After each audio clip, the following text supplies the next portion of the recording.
Well, hello, everyone. I'm James Dobson, and you're listening to Family Talk, a listener-supported ministry. In fact, thank you so much for being part of that support for James Dobson Family Institute.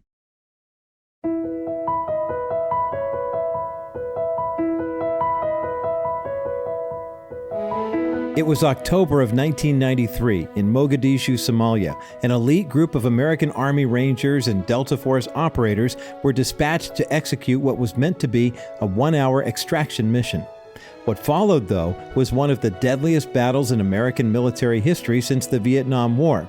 This battle is now popularly known as the Black Hawk Down incident. In fact, the story of Black Hawk Down is portrayed in a film of the same name that came out in 2001. I'm Roger Marsh, and you're listening to Family Talk, the listener-supported broadcast division of the Dr. James Dobson Family Institute. Today on Family Talk, Dr. Dobson will continue his conversation with decorated retired Army Major Jeff Struecker, who led a squad of soldiers in Black Hawk Down. On that day, when 2 Black Hawk helicopters were shot down in hostile territory, U.S. forces found themselves taking heavy fire with no way out. It's important to note that the U.S. forces were there in 1993 to do what the American military has done countless times since the birth of our great nation. They were fighting oppressors to win freedoms for others, and that bears mentioning anytime you see the greatest democracy and defender of liberty in the history of the world in action. Well, today's guest on Family Talk is Jeff Struecker. He enlisted as an infantryman in the Army when he was just 18 years old. He went on to serve actively in the military for 22 years and retired as a major and an Army chaplain in 2011. His story is incredible and inspirational. He's a walking hero, but also a grounded good guy. If you ever get a chance to hear him speak or see him in person, do not miss that opportunity. Jeff Struecker holds a Ph.D. from Southeastern Baptist Theological Seminary and is the award-winning author of 6 books. He and his wife, Dawn, have 5 children and 3 grandchildren. On yesterday's program, Dr. Dobson and Dr. Struecker discussed some details that Jeff remembers about Black Hawk Down. Let's listen in now as they continue their conversation. I really think that Americans all the people who have fought for this country, the understanding of the price that was paid. Yeah. I am an amateur military historian. I haven't had any academic training in that area, but I'm fascinated by the price people paid to protect us.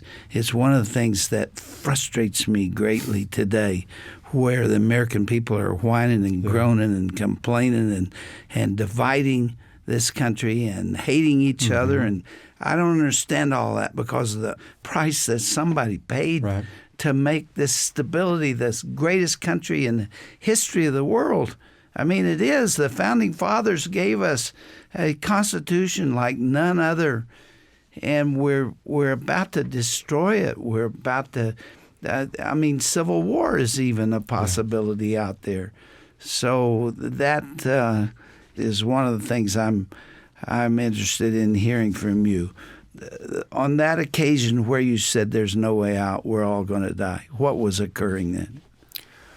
Well, I was a combat leader at this point. I had a squad of men, about 10 men, on 2 Humvees that I was responsible for. And immediately my next thought was, I'd already lost one of my men. Several of them have already been wounded. My vehicles were already shot to pieces at this moment where I just basically surrendered my... You have a superior army against you? Yes, sir. Well, the intelligence was kind of sketchy that day. It's not that we didn't know this was going to be bad. We just didn't know how bad was this going to be. So we put on the ground about 200 guys and in the air about another 100 in helicopters. And somewhere between 10 and 20,000 armed Somalis were who we were fighting against. That math, it doesn't matter who your military is and what your technology is, you're not going to win. And about 45 minutes into this battle, all of us realized how bad the math was. And we were all saying, none of us are going to see the light of day. I had the unfortunate experience of losing the first man in that battle on my Humvee sitting in the seats right behind me when Dominic Pilla was shot and killed instantly. And I had to make this radio broadcast telling everybody that one guy has just been killed. And everybody on the radio, when they heard that broadcast, understood, it could be me next. In fact, it could be my buddy standing next to me. It's this bad. And when the moments came that I really surrendered eternity, I didn't surrender my faith, but I really surrendered my life here on earth. It no longer belongs to me. If I survive, it's going to take a miracle from God.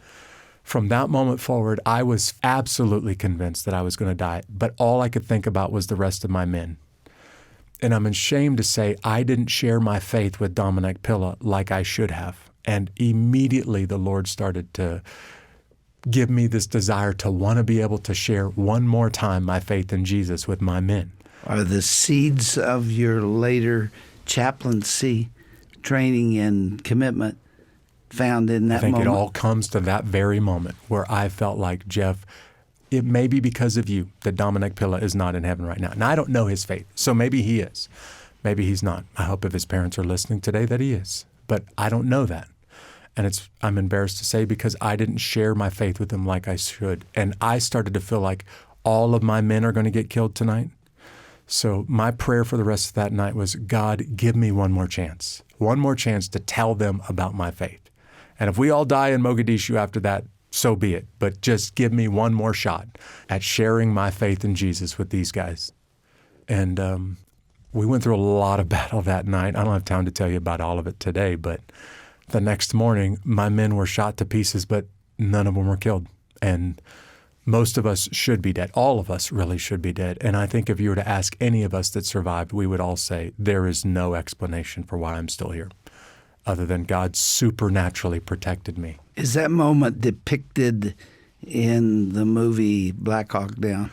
A very brief scene of it is between me and one of my soldiers. When I come back from the battle the first time and I'm dropping Dominic Pilla off, and one of my soldiers who came back with me, he understood that we may be killed in the next few moments and we're about to get on the vehicles and to go back out in the city streets again.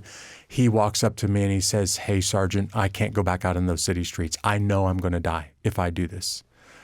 And it took a lot of courage for him to be able to say that to his boss. Rangers generally don't say that to each other. Yeah. Definitely not to their boss. And I looked him in the eyes, and the movie Black Hawk Down depicts this scene pretty well. But I looked him in the eyes and I said, "I'm scared too, man. I know you are, and I am, and all of us are. But those men that are stuck out in the city streets are fighting for their life, and if we don't go back out there, there's no chance at survival." And I told him, "I need you to get on those Humvees." He got back on those vehicles, absolutely certain he was going to die, and spent the rest of that night on those vehicles with me. And for the rest of that night, I was thinking, that guy essentially said, "I'm going to go out there and die tonight so that somebody who's out there has a chance of coming back alive." And he was married and had a lot on the line. And I can tell you to this day, I don't think I've ever been more proud of a soldier than that guy who was on the back of those Humvees with me in Somalia. He stayed in the Army, by the way, and became an incredible warrior for many years after that. You know, I was not in that kind of a combat situation, but there was a man that I went to see in the hospital who was going to have open heart surgery that night. And I was quite sure he did not know the Lord, at least he didn't profess it. And I spent some time with him. He was in the process of dying. He was throwing up. I mean, it's really hard to share your faith when you're talking to people who are looking eternity in the face. And I didn't do a good job of it, and he died that night. And I've thought about him ever since. Did I miss the last opportunity to keep him out of hell?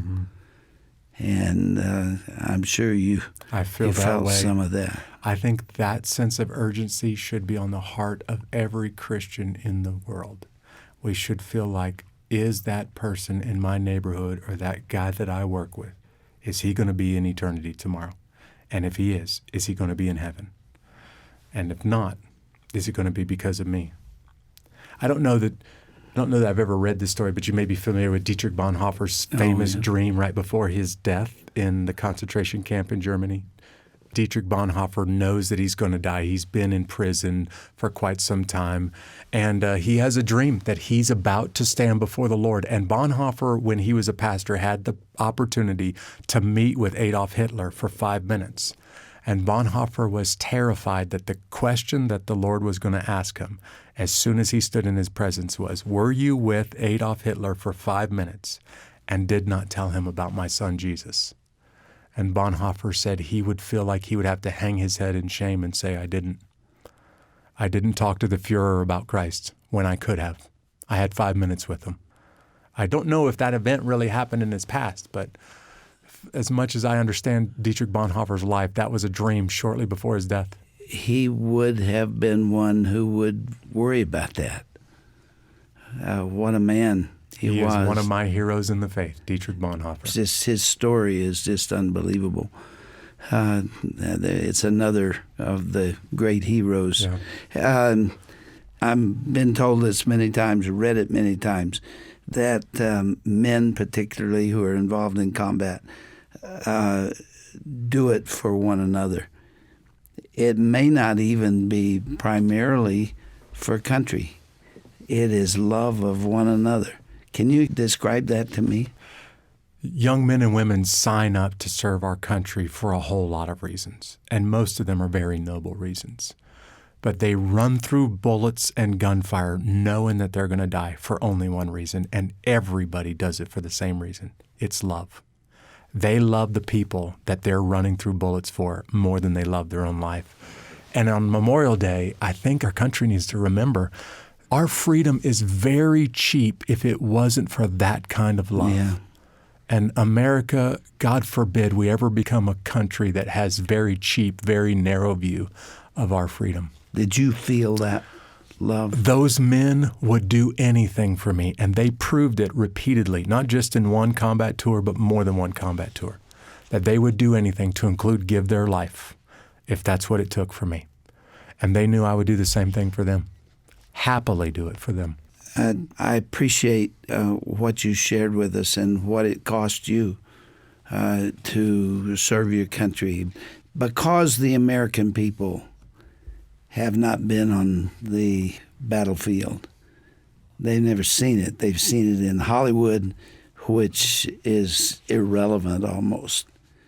What would you say about that price that we've been talking about? Well, I will tell you a quick story, a true story. We came back from Somalia, just a handful of us, in October of 1993.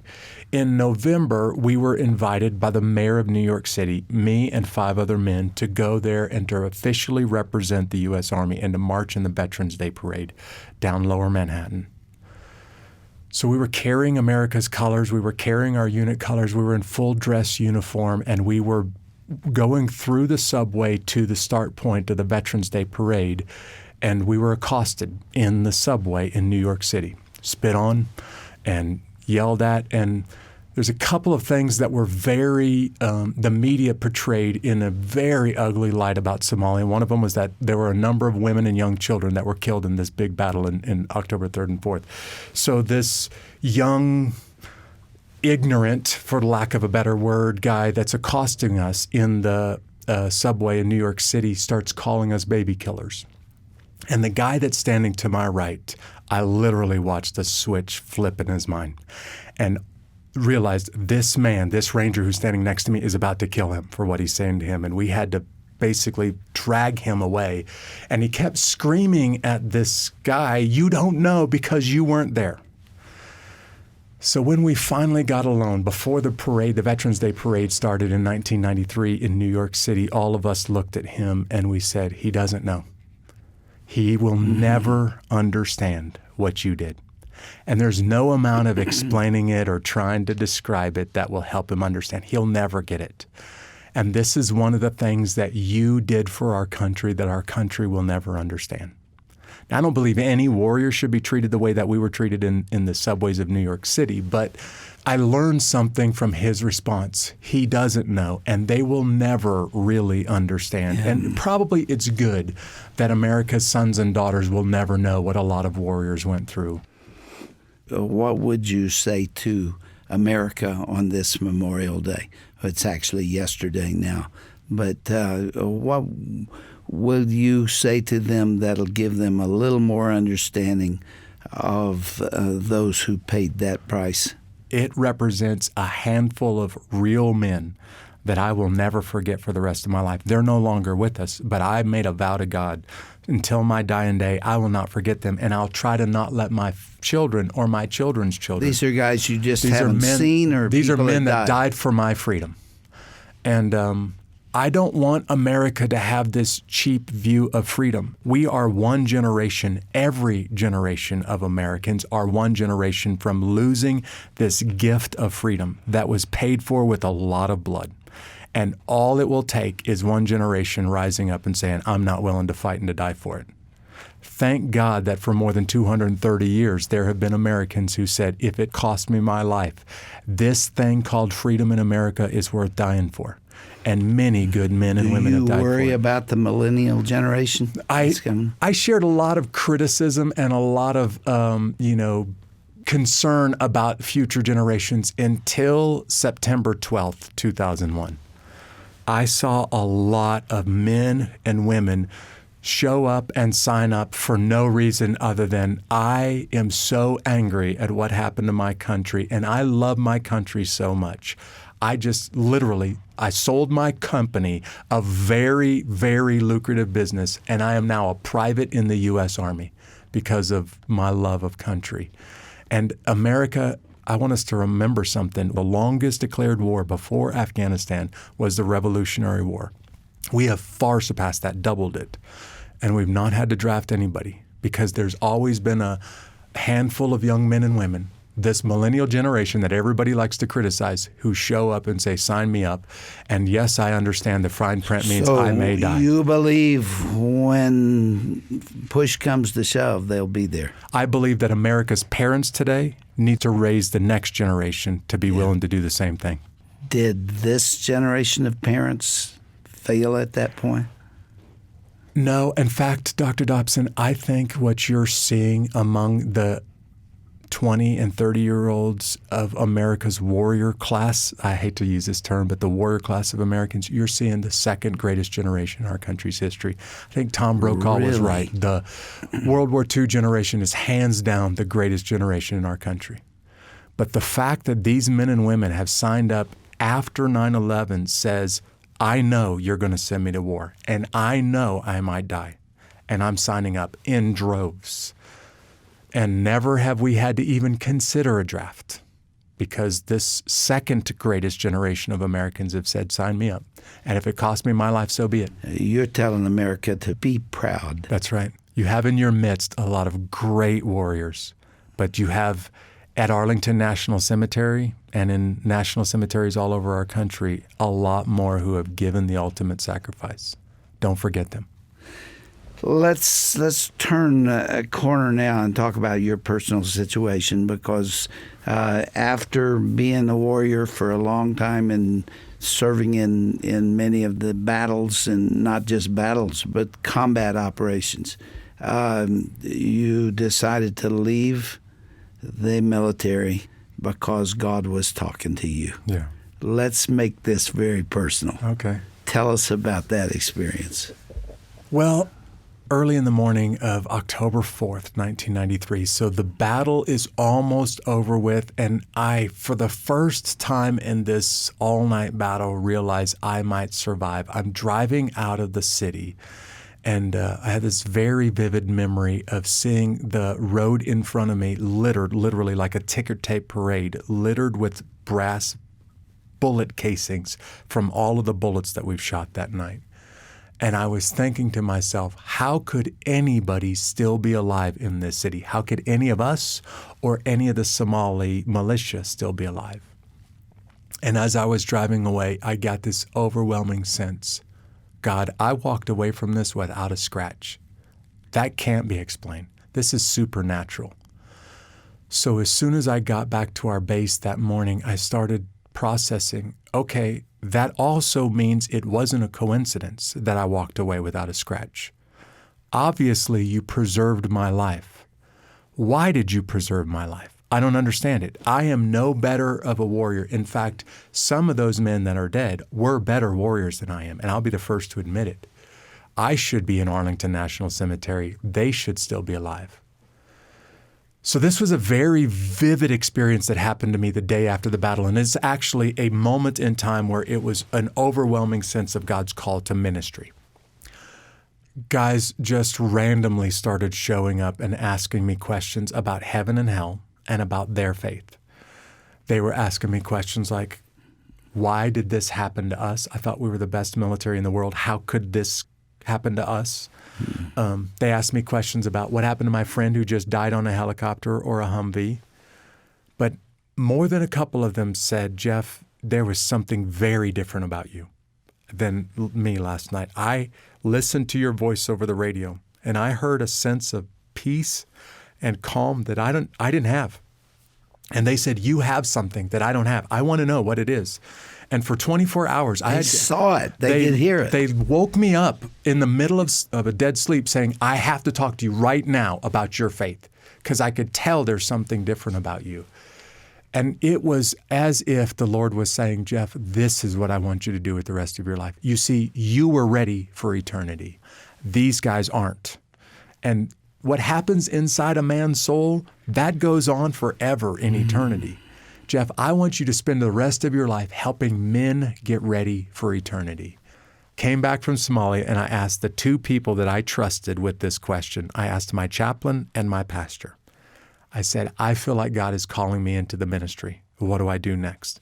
Without hesitation, very first words out of their mouth is, you need to go to school, and you need to get an education so that you can minister and do whatever it is that the Lord is calling you to do next. And I really feel like God left me on planet Earth so that I could impact men, but specifically the tough, manly men who feel like church ain't for me. That may be okay for my wife, but I don't need that stuff.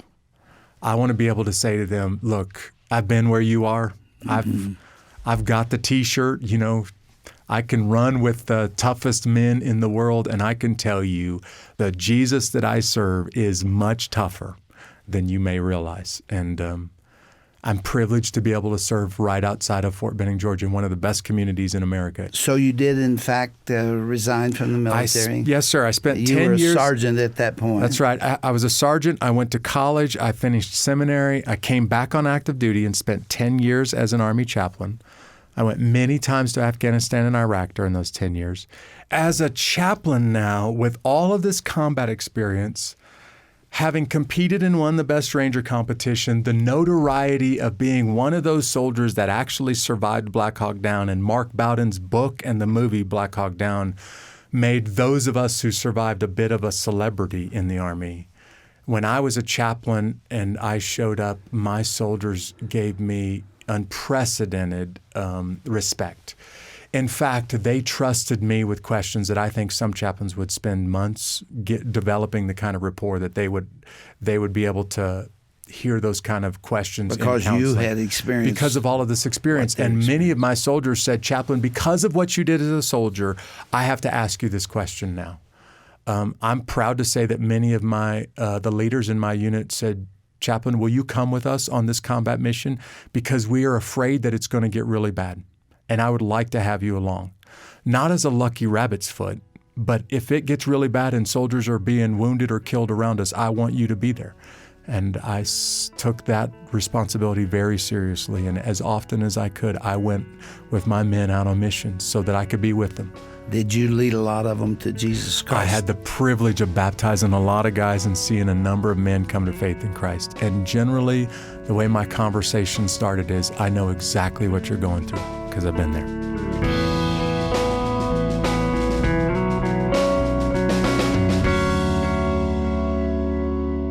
You've been listening to a conversation between our host, Dr. James Dobson, and U.S. Army veteran Jeff Struecker.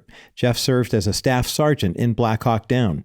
He and Dr. Dobson spent the past 2 days on the broadcast discussing Jeff's recollection of that battle, as well as Jeff's military service and his ultimate life mission of telling others the good news of the gospel. Now, yesterday, of course, was Memorial Day, which is a day to remember and celebrate the courageous men and women who have given their lives for our freedom.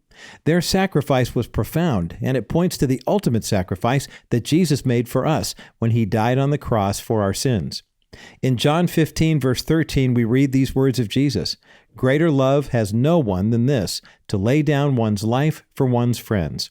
The servicemen and women who have given their lives for freedom showed this principle in action. Now, to learn more about Pastor Jeff Struecker, his ministry, and his autobiographical book called The Road to Unafraid, visit our broadcast page at drjamesdobson.org. Again, that web address is drjamesdobson.org/broadcast. Remember, you can also give us a call as well. We are here 24/7 to answer any questions you might have about the Dr. James Dobson Family Institute and the Ministry of Family Talk. Call 877-732-6825. And while you're on the phone with us, remember you can also request a CD copy of both today's and yesterday's two-part broadcast that we've entitled Beyond Black Hawk Down. Again, that number is 877-732-6825. Well, that's all the time we have for today. Be sure to join us again next time for another edition of Dr. James Dobson's Family Talk. I'm Roger Marsh. Thanks for listening. This has been a presentation of the Dr. James Dobson Family Institute.